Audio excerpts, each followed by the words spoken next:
Hey, what's up guys? Sir Amanon here. I'm bringing to you guys today a live deck profile that my friends and I recorded yesterday after the Timonium Maryland Regionals.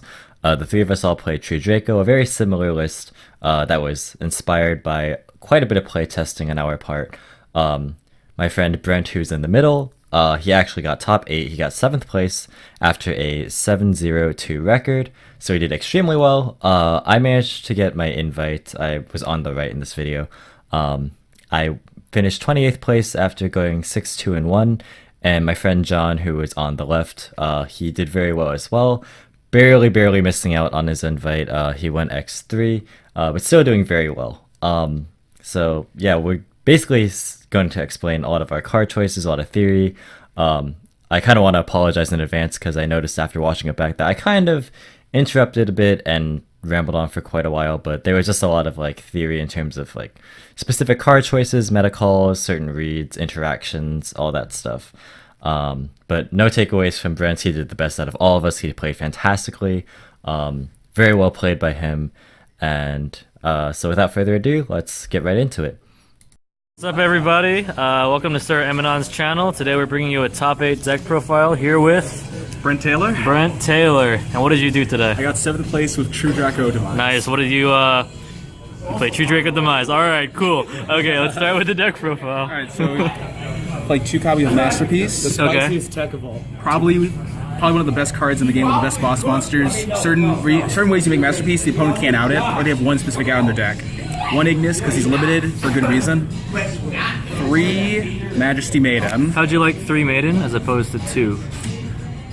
I only bricked opening double Maiden twice. Yeah, 3 Maiden was important. So like this, so for some backstory, about a month ago, like I started playing this deck because I got sick of every other deck in the format, and I'm like, wow, this runs just really smoothly. And then soon after, like these other two just kind of joined. So we spent a lot of time on theory. A lot of the lists are pretty standard, but I felt like some of the ratios and like fine tuning things are very important. So this is like one of those things where there are times where you need to break boards, and the only way to do so is to like tribute over like a spell.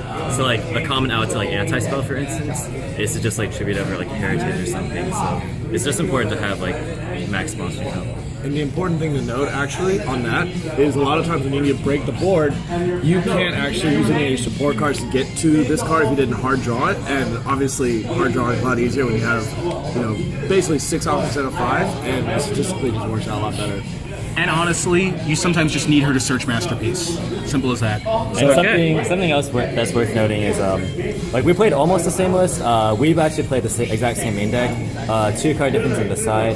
I think John here played one card difference in the main deck, and then a 2 card difference from me and him in the side. Yeah, we can go over that a little bit later. Yeah, so that's the last monster, 3 copies of Mono Iwado. This card is amazing. It literally, if you summon a Mono Iwado on an established board, your opponent pretty much cannot interact with you unless they actually play traps. Not many decks are playing traps right now. Amano says they can't Ash you, they can't Bakaba you, they can't use their own True Draco monsters. It pretty much gives you safety to actually play your draw cards. And we didn't discover it, it just came up a couple weeks back, but really like this card. Yeah, it's pretty standard now, and it's a lot better than Inspector Border, since it actually like allows you to play going second, which is one of the deck's like hardest, drawbacks. Especially since we don't play hand traps, it's a very good defensive card. Yeah. One spicy way of using this card that a lot of people don't do, but we found out based on one of our tech choices, was using Chalice. And if you really feel like you don't have any floodgates going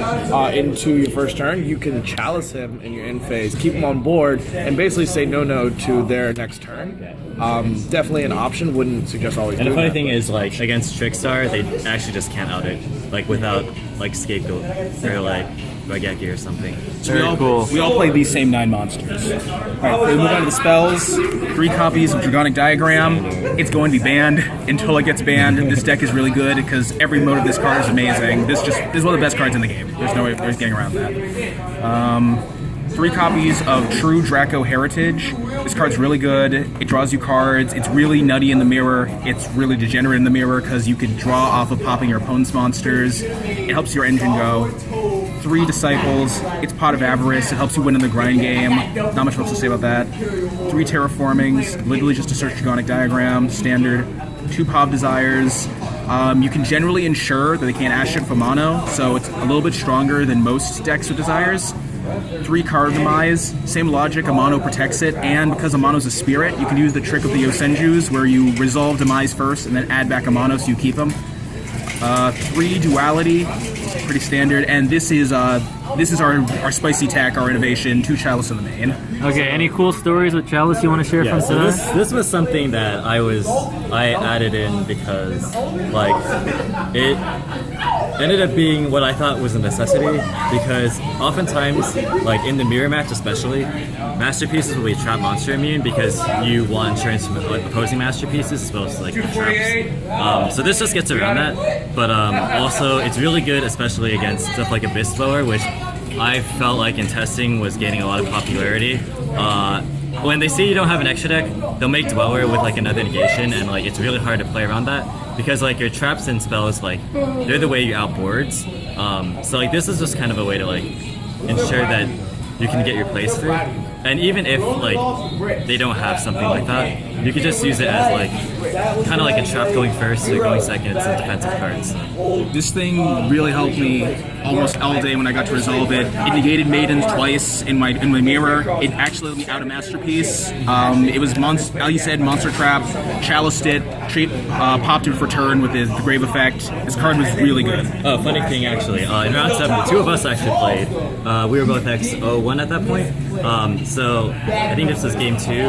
I summoned Amano to try and break the board, and then I activated Diagram, but then he just chaliced on the Amano, so I actually couldn't I wasn't able to search the trap to pop the like masterpiece or like get around it.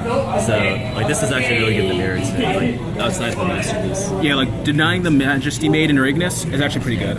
Alright, so this is all around a fantastic. A lot of traps. I think 22 traps. Moving on to spells. Sorry, moving on to the traps. One more important one. 1 True King's Return. There's a really good reason this is a 1. This card wins you the grind game because special summon every turn. I don't know why they even printed this. I understand why it's limited. 3 copies of Apocalypse. This wins against like fair decks. Like Invoked really has a hard time with this card because if you have Makaba, they can't like get over your guys.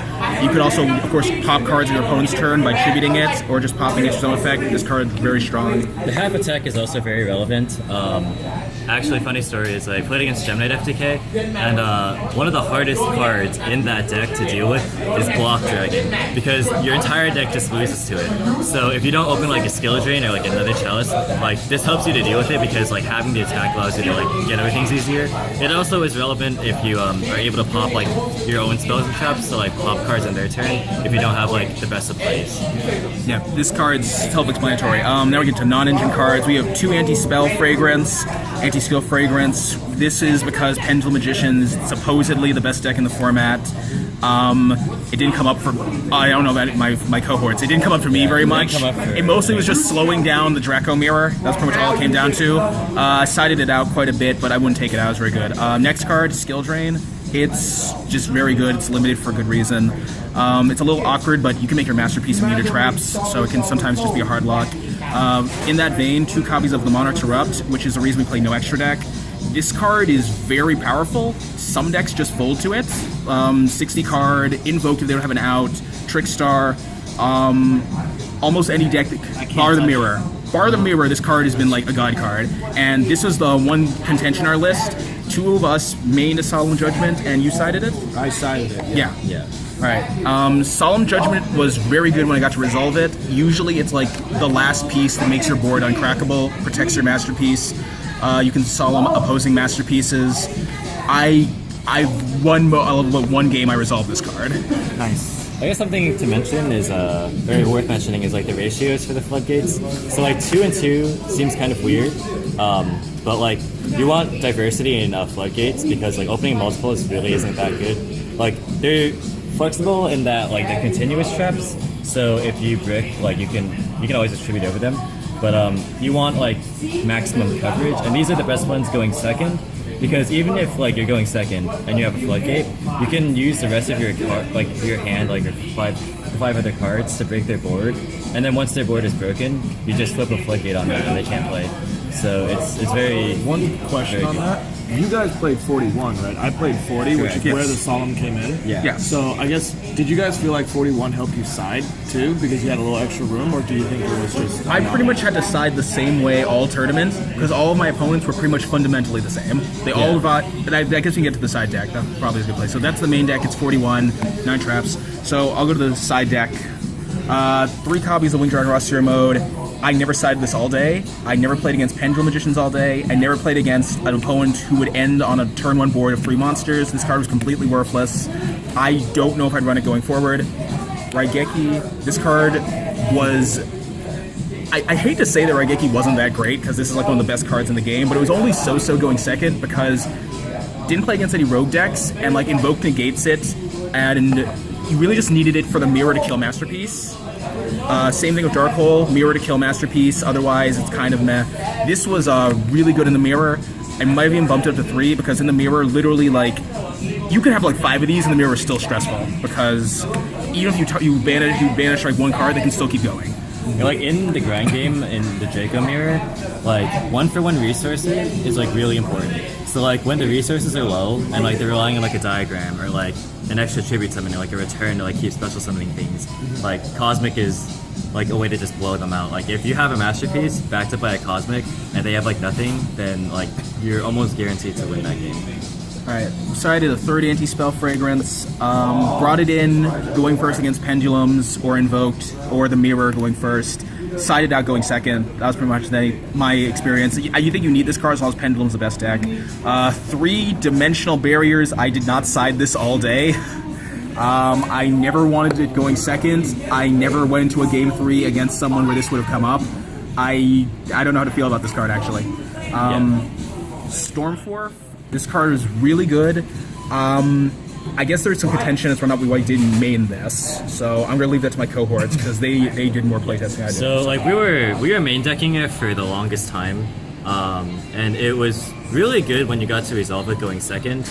It's like you're out to Beals, it's you're out to like opposing Masterpieces, but like the problem is going first, like it's only good if your hand is already good. So like if you have Maiden Trap, which is your ideal board, it's fantastic going first because like then you get extreme value out of being able to like make your Masterpiece Trap monster immune while using their monsters.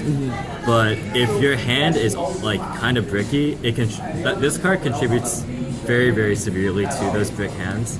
So we just decided to go for like a main deck that was kind of more flexible. Like Chalice allows you to like stop their play and like buy you enough time, whereas like this card, while it's very good outing boards, like going first is just very, very subpar. So this card was... Oh, sorry. Oh yeah, no, you're fine. I would say this card was very acceptable going second, especially in the mirror. Honestly, really, you have no problem with Stormforth. It was acceptable. Very acceptable. Also, And on top of just the mirror, though, like every matchup, if you think about I played a couple of Magicians, and when they have 2 or 3 negates and you don't have the Amano, you really have to really prioritize and make them choose what to negate, and you hate to put anything to chance. For example, like a Duality is really good bait, but they really don't have to, and you can't really force them out when you have a Raigeki in hand, or if you had Demise and you really need it.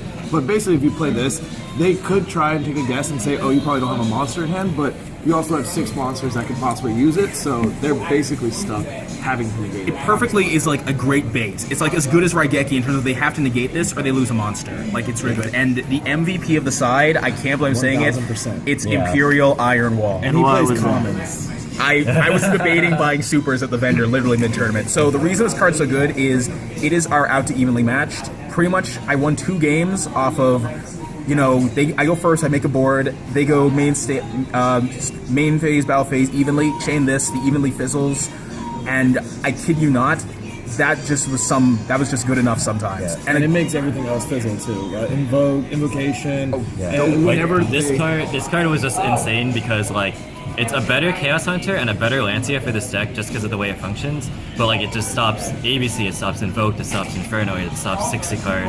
Like it's just so versatile, and at the same time it has the added benefit of being a continuous trap. So if you draw multiples, like you don't brick with them. And to clarify on the point with like Chaos Hunter, we found that you really don't have cards in hand. Obviously, hand traps work very poorly with Demise, so you really have to be able to set all your floodgates and all the things you're trying to protect with. You can't be reactive with cards like Chaos Hunter. So yeah, I guess speaking of hand traps, we can talk about some of the differences that we had in the side. So instead of the 3rd copies of each of these, I opted to play 2 copies of Ash. And I did as well. yeah, he also played 2 Ash, and then he, instead of these other 2 barriers, played 1 Rivalry and the Solemn Judgment in the side. Yeah. So actually, I think Ash at this point, because of Call by the Grave or Call by the Grave, whatever that is. Call by the Grave, Yeah, I think for our strategy, we shouldn't be running it anymore, just because it's so inconsistent, and also it's not a guaranteed win con anymore, or at least not a stop their win con. So I definitely think moving forward we could probably cut that out. But Yeah, like didn't have time to test it's hard to be able to side like more than a couple of hand traps because you really can't afford to have them with demise. But then you run into the problem of you don't see them if you like need them, and then again, like what John said with Call by the Grave, you're not even guaranteed to resolve them now. So I can safely say this was the MVP of the side. I boarded it in just about every game. It won me a few matches. I'd play this card to death. That's we don't have the card in front of us, but Rivalry I think is something you can consider instead of the hand traps. I personally sided it. I found it to be super helpful. It stops kaijus. It basically, most of the decks nowadays that have some sort of double engine. Think about Mech Knight and Vote. Once you see a Mech Knight, just flip that, or you can wait until they have their Alistairs or whatnot, and then their Invocation will fizzle. There's all sorts of different ways you can extract value from making them play with just one typing. And I think also the added benefit of being continuous trapped is just so helpful with demise, and you can get so much value from it. yeah, so yeah, like I brought up the idea of Rivalry initially, and then I play tested it for a little bit. I found that like in certain instances it wasn't actually like as good as like say a Torrential or something, because sometimes they just have such an established floor that like it doesn't actually like solve the problem. Granted, outing kaijus is very good, but I felt like I ran with D-Barrier instead of the Rivalry because I figured that like it's a Floodgate, but like there's actually just no counterplay to it. Like you just flip it, and then they just can't do anything about it. So I actually boarded this in. I played 3 Mech Knight Invoked. I actually boarded it in every time because they would always make you go first. Every time I flipped it, it was very helpful. Just because like it makes this a very invocation play. It just doesn't do anything, and that's like their strongest play against you. Because the Mech Knights themselves, while good, they don't really deal with the masterpiece. So like their only way is like Mechaba boost with Alistair, but like I mean even then, I feel like it's a favorable matchup for us. But, yeah. Well, congratulations to all 3 of you. More congratulations to Brent. Any shout-outs you'd like to make before we I'd like to finish? give a shout out to all of my friends at my local Duelist Club and to my blog, Too Many Card Games. Which Duelist Club is that again? Penn Duelists, Nice. University of Pennsylvania represent. Cool. Thank you very much, and congrats again.